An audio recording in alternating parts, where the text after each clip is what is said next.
Polytechnic capsule के YouTube channel पर आपका स्वागत है। सिविल सेकेंड ईयर की आरसीसी न्यू सिलेबस आया हुआ है। सिविल सेकेंड ईयर में आरसीसी ड्राइंग का, आरसीसी और आरसीसी ड्राइंग दोनों एक ही सब्जेक्ट है। सिलेबस लगभग एक जैसा है, चीज़ें एक जैसे से हैं। आरसीसी में जो चीज़ें हैं वही आरसीसी ड्राइंग में भी पढ़नी है। लगभग सेम चीज़ें हैं, सेम चीज़ें सारी चीज़ें यहाँ पे पढ़नी है।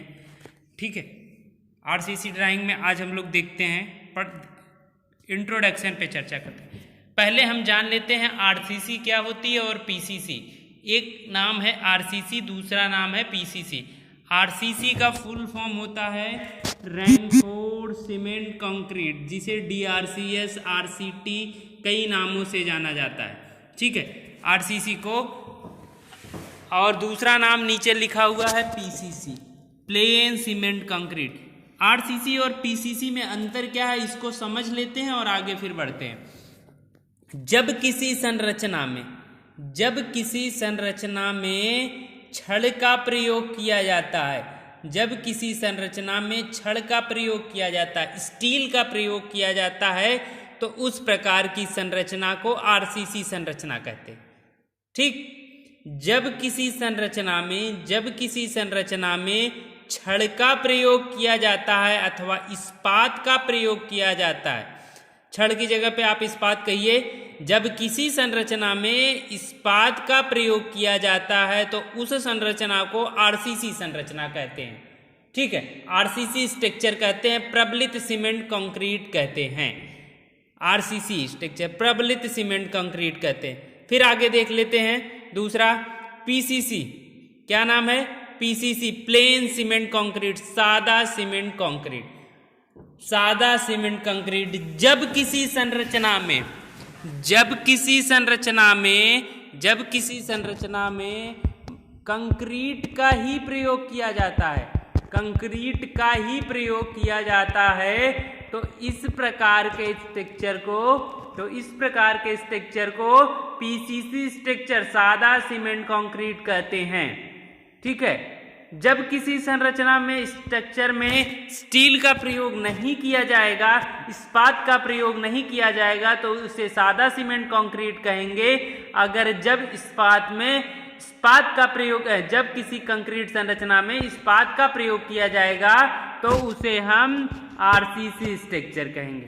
बेसिक डिफरेंस समझ में आ गया? आगे चलते हैं। आरसीसी संरचना होती है, मान लिया ये कंक्रीट ब्लॉक है। कंक्रीट ब्लॉक जो होती है, इसका न्यूट्रल एक्सिस मान लिया यहाँ पे है, तो कंक्रीट ब्लॉक जो होती है वो कंप्रेशन में मजबूत होती है। कंप्रेशन में क्या होती है? मजबूत होती है। बट टेंशन में क्या होती है? वह कमजोर होती है, वह नगण्य लोड लेती है। इस कंप्रेशन लोड का सिर्फ और सिर्फ 10% लोड वहन करती है। ठीक है, वही चीज है, लिखा हुआ है नीचे, सादा cement concrete, plane cement concrete केवल संपीड़न वहन करती है, संपीड़न सामर्थ्य को ग्रहण करती है। कौन? PCC structure. ठीक है, यही चीज अभी आपको बताई जा रही थी कि ये स्ट्रक्चर है, यह अगर प्लेन सीमेंट कंक्रीट का है, सादा सीमेंट कंक्रीट है, तो यह संपीड़न बल को वहन करेगा। तनन बल अगर इस पे डाला जाएगा, इस पे टेंशन पैदा की जाएगी, तो यह टूट जाएगा।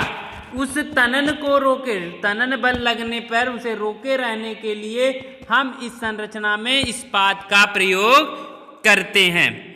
लाइन के हिसाब से चलते हैं। सादा सीमेंट कंक्रीट केवल संपीड़न बल वहन करता है, जबकि प्रबलित सीमेंट कंक्रीट संपीड़न तथा तनन बल दोनों वहन करता है। वही चीज अभी बात की जा रही थी कि आरसीसी स्ट्रक्चर तनन तथा संपीड़न बल दोनों वहन करता है, जबकि पीसीसी संरचना, सादा सीमेंट कंक्रीट केवल और केवल संपीड़न सामर्थ्य को ग्रहण करती है, जिसकी पीसीसी संरचना की, सादा सीमेंट संरचना की तनन सामर्थ्य संपीड़न सामर्थ्य की 10 से 15% ही होती है।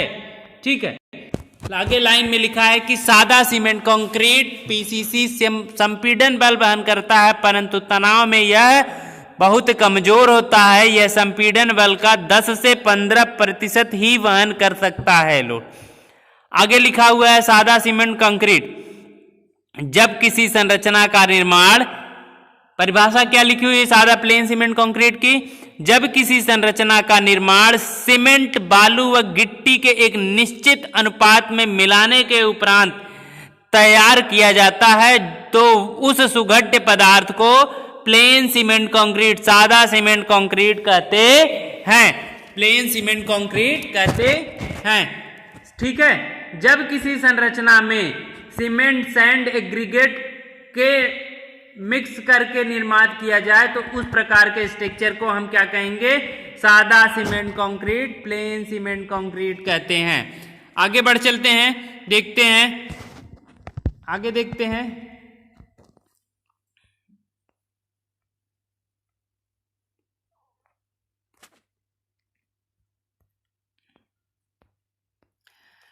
प्रबलित सीमेंट कंक्रीट, जब मिलावे में छड़ का प्रयोग अर्थात इस्पात का प्रयोग किया जाए तो उसे प्रबलित सीमेंट कंक्रीट कहते हैं। यह तनन व संपीड़न दोनों में मजबूत होता है, क्योंकि कंक्रीट जो होता है, क्योंकि कंक्रीट जो होगा वो कौन सा लोड लेगा, कंप्रेशन लोड को लेगा, और इसमें डाला गया इस्पात टेंशन को लोड लेगा, तनन बल को वहन करेगा। इसलिए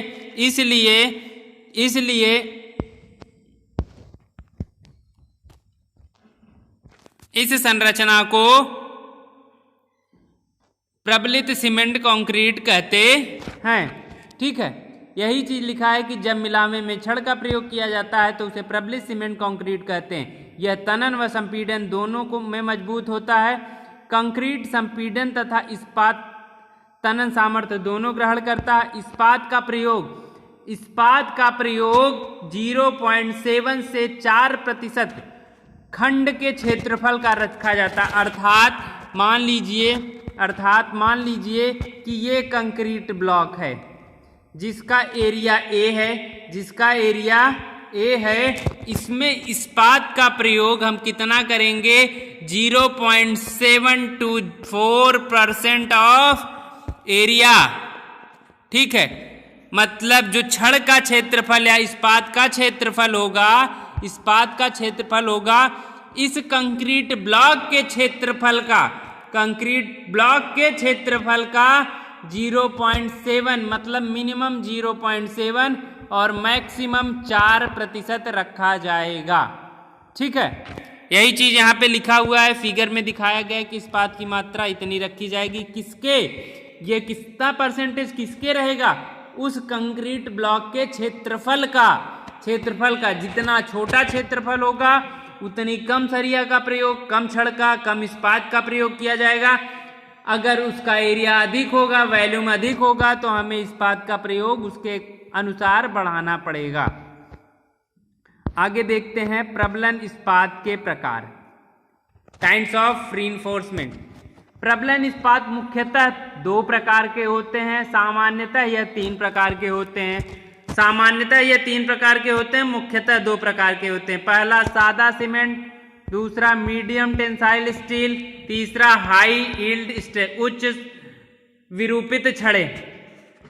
माइल्ड स्टील बोला जाता है पहला, मीडियम टेंसाइल स्टील और high yield strength steel. Mild steel Fe 250 में निर्मित किया जाता है। सादा छड़े किसे कहते हैं, वह छड़े जिन पे क्रैकिंग का तात्पर्य क्या है कि आपने छड़ देखा होगा, छड़ आती है, एक सादी छड़ आती है, एक विरूपित छड़ है। जब छड़ का आकार उस पे किसी प्रकार का सरफेस स्मूथ हो तो उस प्रकार की छड़ को सादा सीमेंट कंक्रीट कहते हैं, सादा छड़े कहते हैं। ठीक है, जब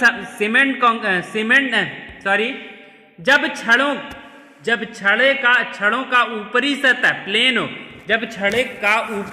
प्लेन हो तो उस प्रकार की संरचना को हम, उस प्रकार की छड़ को सादी छड़ कहते हैं। फिगर में दिखाया गया है सादी छड़।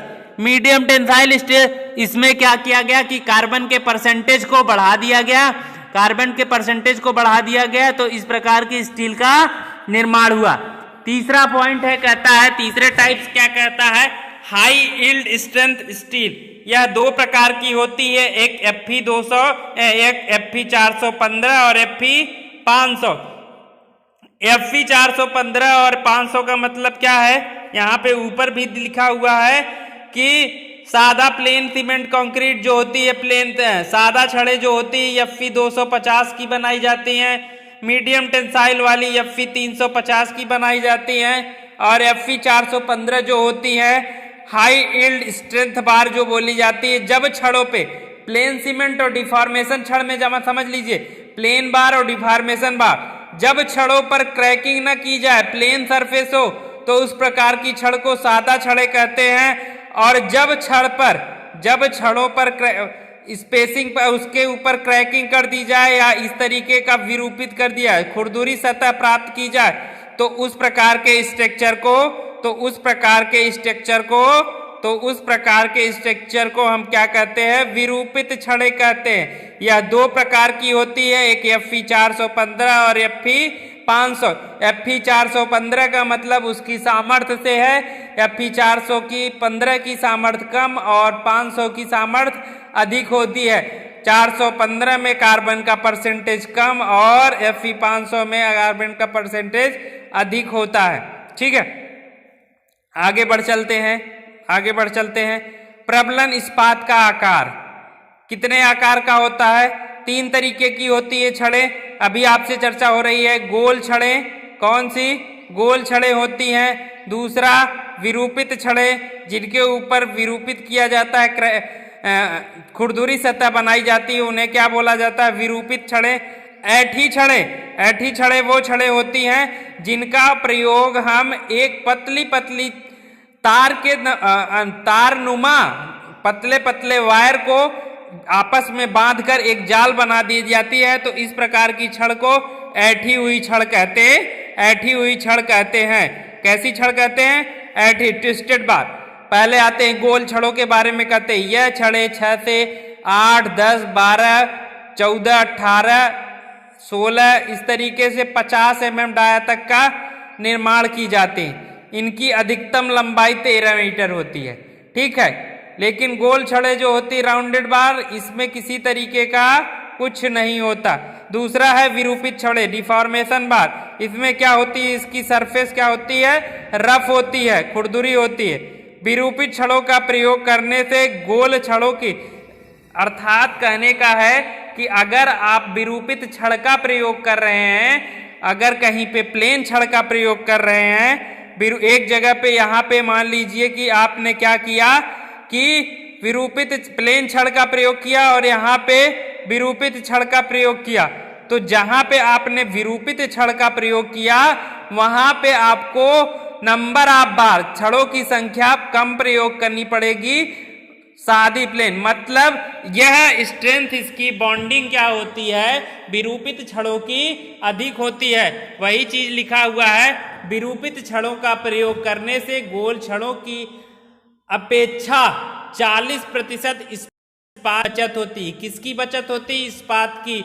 हम किसका प्रयोग करें, डिफॉर्मेशन का। तो कहने का तात्पर्य है कि हमें डिफॉर्मेशन बार का प्रयोग करना चाहिए। अगली क्या थी, ऐठी हुई छड़ें। यह पतली वायर को साथ लपेट कर बनाई जाती। इनका प्रयोग रेलवे स्लीपर, विद्युत खंभे आदि बनाने में किया जाता है। छड़ का भार कैसे निकाला जाता है, किसी संरचना में कितना इस्पात प्रयोग किया गया, इसकी गणना करने के लिए निम्न सूत्र बताए गए। छड़ का भार प्रति मीटर कैलकुलेट किया जाता है। फार्मूला होता है d² / 162। तात्पर्य है कि मान लीजिए कि ये छड़ ये है और इसकी लंबाई 3 मीटर है। माना ये छड़ कितने mm की है, 16 mm की है। 16 mm की नहीं मान के चले, 12 mm की मान लिया। 12 mm की छड़ मान लिया। अब इस 12 mm की छड़ की लंबाई कितनी होगी, फार्मूला क्या है, छड़ का भार बराबर प्रति मीटर क्या होगा, d² / 162। d² क्या है, d बराबर क्या है, d बराबर है डी स्क्वायर बराबर डी अपान 160, डी बराबर डाया ऑफ डी बराबर डाया ऑफ बार। 12 mm की छड़ है तो 12 का square divided by 162 divided by 162 कर देंगे तो हमें प्रति मीटर भार पता चल जाएगा। यहाँ पे एक एग्जाम्पल दिया है कि वही चीज यहाँ मान लिया ये छड़ थी जिसकी लंबाई कितनी थी 3 मीटर, फार्मूले के हिसाब से 12/162 0.89 किलोग्राम प्रति मीटर, और कितनी लंबाई है 3 मीटर की, तो इसमें मल्टीप्लाई बाई 3 कर देंगे तो हमें इस छड़ का पूरा भार पता चल जाएगा। तो छड़ का भार प्रति मीटर क्या फार्मूला होता है, डी स्क्वायर अपान 162, डी बराबर क्या है डाया बार छड़ का व्यास। कंक्रीट के ग्रेड IS 456/2000 के अनुसार कंक्रीट 3 प्रकार की होती है, सादा सामान्य कंक्रीट, मानक कंक्रीट, उच्च सामर्थ्य कंक्रीट। सामान्य कंक्रीट साधारण कार्यों के लिए प्रयोग किए जाने वाले कंक्रीट को सामान्य कंक्रीट कहते हैं। मानक कंक्रीट मानक आकृति भवन, भूकंप रोधी जैसी आकृति, सरफेस जलयान के अंदर समुद्र के अंदर निर्माण करने के लिए बनाई जाने वाली आकृति के लिए जो मानक तैयार किए गए हैं और जो मिलावा तैयार किया गया है उन्हें मानक कंक्रीट कहते हैं। उच्च सामर्थ्य वाली कंक्रीट भारी भरकम भवनों का निर्माण करने, समुद्री जहाजों का निर्माण करने इत्यादि कार्यों के लिए उच्च सामर्थ्य वाली कंक्रीट। सादा सीमेंट कंक्रीट 3 होती है, M10 से लेके M10, 15, 20। स्टैंडर्ड साइज की कंक्रीट क्या होती है, M25, 30, 35, 40, 45, 50, 55। और उच्च सामर्थ्य वाली कितनी होती है, 560 से लेके 80 के बीच। कई बार एग्जाम में पूछा जाता है कंक्रीट के ग्रेड लिखिए, यह कितने होते हैं, तो यह 3 प्रकार के होते हैं। कुल 15 कंक्रीट के ग्रेड बनाए गए हैं, ठीक है। M10 मतलब इसको भी समझ लेते हैं, M10, M20 ये जो लिखा है तो इसका क्या मतलब होता है। मान लीजिए कि भूकंप रोधी भवन निर्माण बनाने के लिए कितने रेशियो का बनाना चाहिए, M25 से कम नहीं होना चाहिए। तो M क्या दिखाता है, M मिक्स को दिखाता है, रेशियो के भी दिखाता है कि किस रेशियो में सीमेंट का प्रयोग करना है, कितने रेशियो में सैंड का और कितने रेशियो में एग्रीगेट का प्रयोग किया जाएगा। और इसका मतलब M मिक्स को दर्शाता है और उसके आगे लिखा हुआ अंक उसकी संपीड़न उसकी अभिलाक्षणिक सामर्थ्य को दर्शाता है। कितने दिन उपरांत, 28 दिन के उपरांत उसकी 28 दिन के उपरांत उसकी अभिलाक्षणिक सामर्थ्य को दर्शाता है। M10 में M मिक्स को तथा उसके आगे लिखा अंक उसकी अभिलाक्षणिक सामर्थ्य को प्रदर्शित करता है। कंक्रीट का वर्गीकरण, कंक्रीट 2 प्रकार के होते हैं, nominal mix concrete, design mix concrete. जब संरचना में प्रयोग से पूर्व कंक्रीट को टेस्ट नहीं किया जाता, मतलब नामन 2 प्रकार की होती है, कौन कौन सी, जब संरचना में प्रयोग होने से पूर्व कंक्रीट को टेस्ट नहीं किया जाता, इसकी जांच 28 दिन के उपरांत की जाती है, उसे नामन मिक्स कंक्रीट कहते हैं। डिजाइन मिक्स कंक्रीट, जब कंक्रीट की संरचना को वास्तविक प्रयोग से पहले सैंपल तैयार करके जांच किया जाता है तो उसे डिजाइन मिक्स कंक्रीट कहते हैं। आगे देख लेते हैं, सीमेंट का घनत्व कितना होता है, 1440 किलोग्राम पर मीटर क्यूब। एक बोरी सीमेंट का भार क्या होता है, 50 किलो। एक बोरी सीमेंट का भार क्या होता है, 50 किलो। सीमेंट का आयतन कैसे निकाला जाएगा, सीमेंट का आयतन बराबर भार बटे घनत्व। भार क्या होता है एक बोरी सीमेंट का, 50 किलोग्राम, और घनत्व क्या है 1440। इसको आपस में डिवाइड कर देंगे तो 0.034 मीटर क्यूब सीमेंट की आवश्यकता पड़ेगी। एक बात याद रखिए, हमेशा दिमाग में बिठा लीजिए आप लोग कि हमेशा मिलावे को मिक्स करते समय मिलावे को आयतन के अनुसार कभी भी मिक्स नहीं करना चाहिए, उसे भार के अनुसार मिक्स किया जाना चाहिए, तो उसकी सामर्थ्य में किसी तरीके का कोई भाव नहीं पड़ेगा, उसकी सामर्थ्य में कोई किसी तरीके का प्रभाव नहीं पड़ेगा। ठीक है, सीमेंट का आयतन कैसे निकल गया 0.034 और इसे चेंज कर लिया जाए तो सीमेंट के एक बोरी के लिए 35 लीटर की जरूरत पड़ती है। ठीक है, सीमेंट तथा बीम में 70 किलोग्राम प्रति मीटर क्यूब सरिया का प्रयोग किया जाता है। स्लैब या बीम बना निर्माण करनी है तो 70 किलो सरिया का प्रयोग किया जाएगा। कॉलम में 160 किलोग्राम पर मीटर क्यूब का प्रयोग किया जाता है। स्टील का स्लैब तथा बीम को बांधने के लिए 14 से 16 गेज के वायर का प्रयोग किया जाता है। 14 से 16 गेज के वायर का प्रयोग किया जाता है, मतलब 2 mm से 1.6 mm की बीच के वायर का प्रयोग किया जाता है तथा इसकी मात्रा 2 से 4 किलोग्राम टन। 1 टन सरिया बांधने के लिए 2 से 4 किलोग्राम सरिया का प्रयोग किया जाता है। कॉलम में बांधने के लिए यह 1.6 kg 1.5 kg का प्रयोग किया जाता है। आज की क्लास में इतना ही, आगे की क्लास में हम और देखेंगे। आज के लिए धन्यवाद।